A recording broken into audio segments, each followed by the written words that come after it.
এটা হচ্ছে প্যাংগং লেক।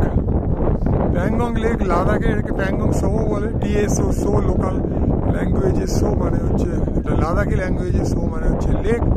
আমাদের সামনে দাঁড়িয়ে আছে দত্তকুলিয়ার সেই বিখ্যাত স্বপ্না বাসু।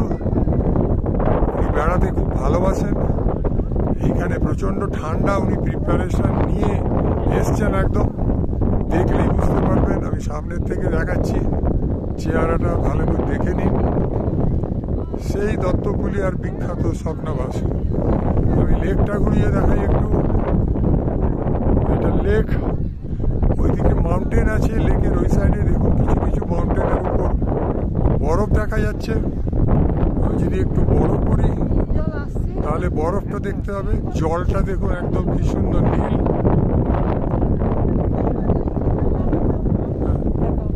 এখানে দুই বোন এসে গেল, স্বপ্না আর গীতা।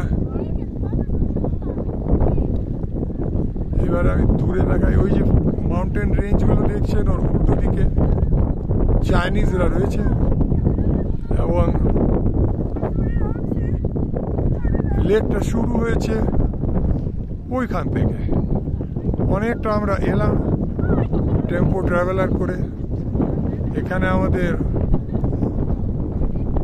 টেন্ট আছে, টেন্ট, তাঁবু। আজকে রাত্রে টেন্টে থাকতে হবে।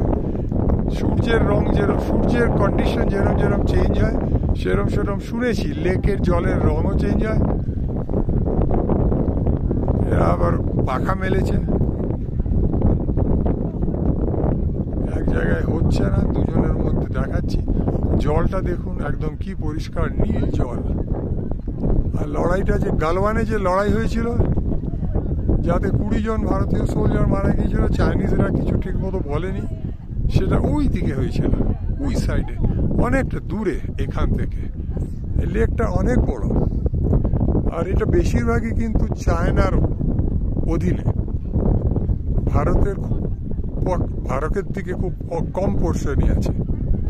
ঠিক আছে, আজকে রাখছি। 14 জুন 2025 লাদাখের প্যাংগং লেক থেকে গুড বাই।